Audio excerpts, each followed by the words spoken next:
This is Personal Injury Court.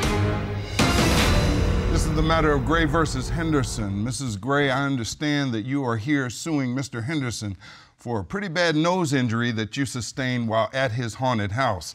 I've looked at the court documents, you've submitted your bills and some other documents.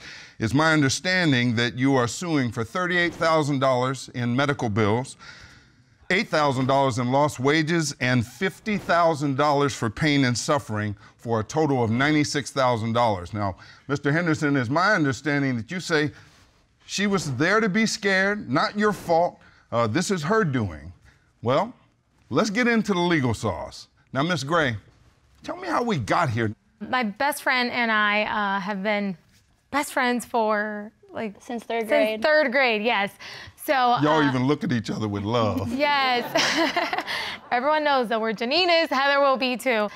Heather here is a bit of a fright freak. We are best friends, but we're very different in our taste of excitement. So she loves those kind of things, and I do not. But Heather won 2 tickets for this haunted house, and everyone was talking about it, our other friends. So I was really excited. So I was Did you go to last year's?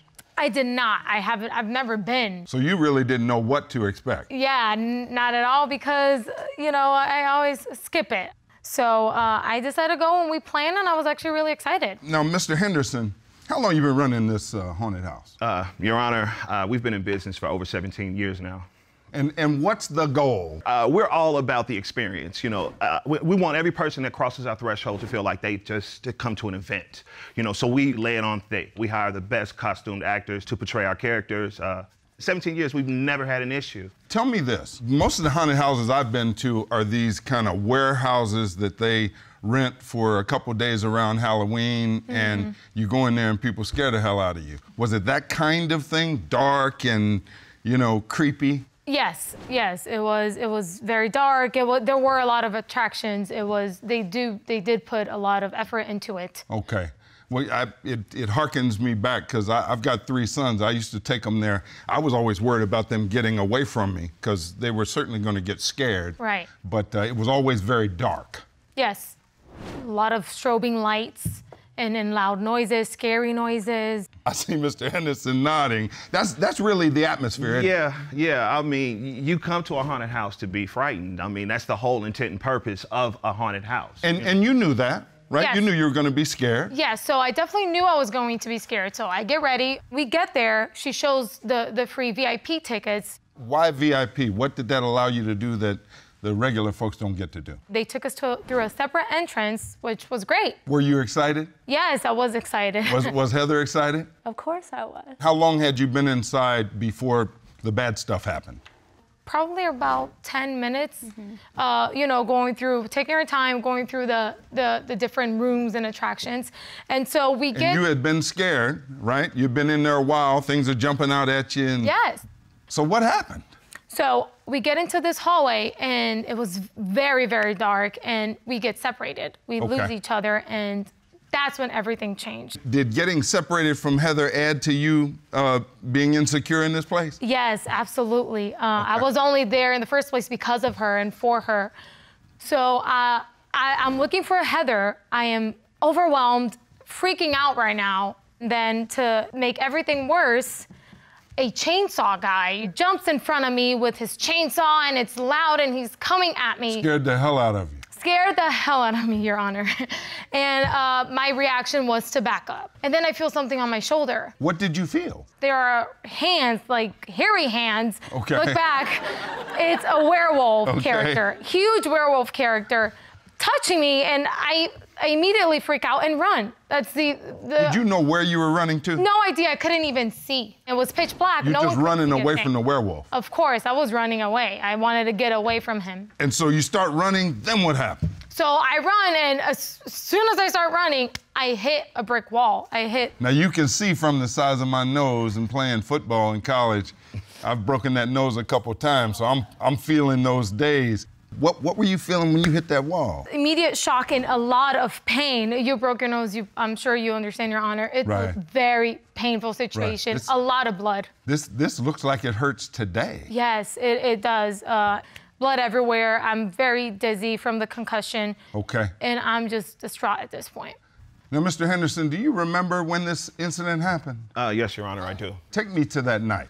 I was on the premises that night, but I was not in the vicinity when it happened. I became aware of it through Mr. Greco and Mr. Powell here, who were present when the incident occurred, sir.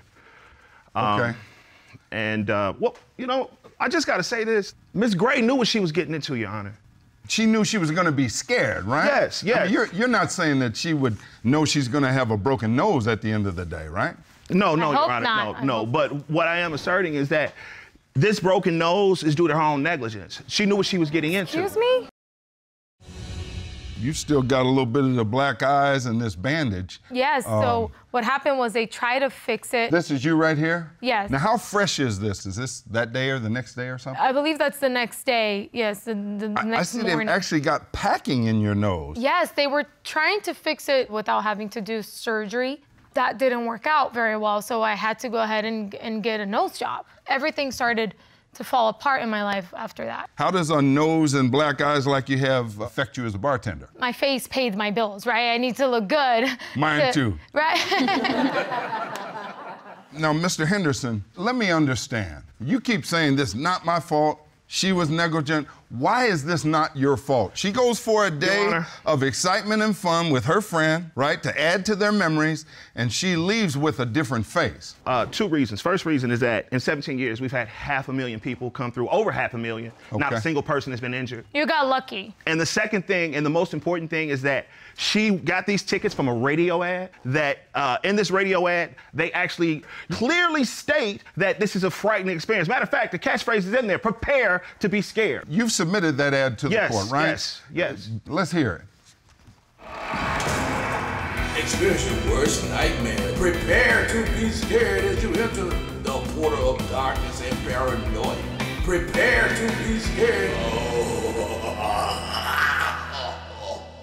Now, Ms. Gray, did you hear that ad? Your Honor, I do not listen to the radio. Again, my friend Heather was the one who entered the contest, listened to the radio station, and got the... So that's the first time you've heard that? It is the first time. But, Your Honor, the ticket that she redeemed when she got to our establishment clearly has stated on it, prepare to be scared. This is a ticket that You she weren't had. prepared to be scared. I was prepared to be Sheriff Matt. scared. Did you look at the ticket? You Sheriff weren't Matt, please see prepared the to ticket. have us there. Did you It's look as at the simple as ticket? that. Did You were read not the ticket? prepared to have us Did there. you read the ticket? Order in this court. Now, Ms. Gray, you knew you were going to be scared, right? Of course, I And was... the fact that a chainsaw is there and somebody looking like they want to kill somebody, that wasn't surprising to you, was No, it? not at all, Your Honor. I was totally prepared to be scared. I was not prepared to be in the hospital. I was not prepared to have to pay $38,000 in medical bills. If you wanted to go to the happiest place on earth, you should have went somewhere else. I'm looking at your ticket. It says prepared to be scared. Thank you. Sheriff Matt, show this to Ms. Gray and then get it back to me because I got some questions about it. Thank you. Ms. Gray, you remember having that ticket, right? Mm-hmm. And based on that ticket, and frankly, your understanding and experience with haunted houses, you knew they were going to scare the hell out of you. Yes, Your Honor. Okay. This was not the issue. His characters, to my opinion, were really lacking a lot of training, grabbed me and terrified me in such a way that is not safe. Mr. Henderson, on your ticket it says prepared to be scared. Yes, if sir. she didn't see the radio ad, and you know how people are with pieces of paper, they just hand them to the Big bold ticket print on taker, that right? ticket, Your Honor. There's big bold print on that ticket. And plastered all over every entrance are warning signs that say, prepare to be scared. You see this warning sign here? Is this one of your Yes, that's one of them. signs? Yes. And where would something like this be? I believe that one might be at our VIP entrance, sir. Now, Miss Gray, that's as plain as the nose on my face. I mean, you had to see that sign, right? Your Honor, there was no sign at the VIP entrance. We purposely put signs at every entrance because we want people to be prepared. We want people to be fully aware of what they're getting themselves into, which is why we've had such an impeccable safety record. We train our employees on how to spot potential dangers for our guests, you know, and be proactive in situations, to watch out for guests, which is what happened for Miss Gray. This Your actually employee happened. created the situation. Now, Mr. Henderson, Miss Gray is kind of pointing the real finger at your employees. It's my understanding you brought a couple of those employees here. I really would like to hear from them since they were there. Absolutely. Yeah, so this is Vito Greco. He's our chainsaw cosplay actor. Oh, Your Honor. And Mr. this is Greco, Kenny Powell. please step to the podium. You were the chainsaw guy? Yes, Your Honor. Okay, and you actually had a real chainsaw in there? No, it was actually a prop. Is this you? Yes, Your Honor. Do you go through training for this job? Yes. Okay, what kind of things are you trained to do other than try to scare people?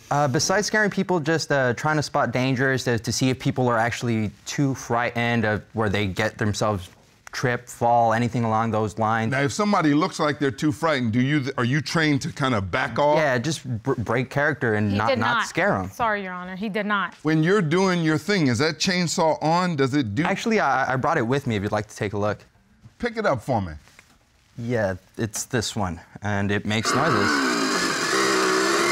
Show me how you did it, but I know Miss Gray's not as big and muscular as Sheriff Matt. Get as close to Sheriff Matt as you got to Mrs. Gray. Turn it on. And what are you doing with the chainsaw? Right here. Okay. Matt, you don't look very scared, okay? You may step back to the podium. So tell me what you remember happened that day, Mr. Greco. Me and Kenny usually work together, and Yes. we usually have our same routine. What's he doing while you're in Miss Gray's face with the chainsaw? He is the werewolf. Okay. So he pretty much, he waits on my cue and then pops up after me. Now, let me hear from Kenny. So, yeah, my job, like as he said, is to I stand on the other side. Okay. So when they back up, I'm there to scare them. And what do you do to let them know you're present? What do you remember happened this night? Did you jump out like you usually do? Well, so this night was a little bit different. She actually started to run, and then she was backpedaling, and I Okay. just saw she was going to injure herself really bad, so I put my hands on her shoulder, and then she just freaked out and turned around, and that's... So if she's backpedaling and you put your hands out, you caught her. Yeah, I saved her. You I helped grabbed her. me. No, I helped you. You did not help address me. your Yes, I comments to did. the court. Your injuries could have been much Address your worse. comments to the court. Your Honor, he Yes, ma'am. grabbed me. Sheriff Matt, would you get that hairy hand for me? So the grab or was it on the side? Was it on the top? I mean, this kind of thing? Yes, it was on the top, Your Honor. And I don't understand how he claims to be helping me by grabbing me. Mr. Powell, I put this thing up on my shoulder like this. Is that about how you tried to catch her? Yeah, it was a little bit like more right on the edges of her shoulder, just to Right. kind of stabilize her. When you caught her, did you say, "Roar," like that? No, not at that point, no. What are they doing after you hit the wall? What are Mr. Powell and Mr. Greco doing? Well, they are now trying to help me. And thank God Heather showed up. So, you know, when I opened my eyes from being dizzy, I saw her. We keep talking about Heather. I want to hear from Heather. When you arrived on the scene after your friend had hit that wall, what was going through your mind? She basically had a concussion, so it was so hard just to see my friend in so much distress. Did she ever say she was caught or grabbed or anything of that sort? She just kept saying she was grabbed by these hairy hands, and I was very confused on what she was talking about until I saw the werewolf. Thank you, Ms. Heather, for your testimony. You may be seated. I've heard all the testimony that I need. I'm ready to make a decision. The legal framework for any personal injury case is that Ms. Gray has to prove that you were wrong, that you did something wrong, and that your wrong caused her injuries. Clearly, you're injured. Here, there was competing evidence. That is, you go into a haunted house, you expect that you and your girlfriend are going to have another memorable experience, and then someone grabs you and you end up running into a wall, crushing your nose. Mr. Henderson, all day you've been protesting about you have no responsibility. You put up signs, you put out a radio ad, you did everything you could to let her know that this was going to be a scary experience. When I looked at this ticket, I was impressed that prepared to be scared, yet another affirmation that you're getting what you paid for. I looked at it closely, the warning in the fine print. Warning, event may be too intense for children under 12 years of age. That's clear. No touching the characters. And that reminds me of my brother who actually punched one of the characters in a haunted house. But this last line of it makes me ticklish about this, and it goes into the proof of wrong. It says, characters will not touch you. The evidence is clear that the werewolf touched Mrs. Gray. The way it was described with the hand on the shoulder, I understand why you panicked, but I'm not giving you the full $96,000 because you were 49% responsible, because you decided to run into the wall. I find in your favor and against Mr. Henderson for $48,960, which is 51% of what you originally sought from this court. That is my final verdict, and this matter is adjourned. Our attorneys across America just viewed this case for the first time. Let's hear what Terry Krupin has to say. The legal lesson here is what's good for the goose is good for the werewolf. The defendant wanted to rely on a release of liability written on the ticket, but he got bitten by his own rules when the same ticket also promised patrons wouldn't be touched. Don't forget, the court will look at the whole document and not just the parts that are favorable to you.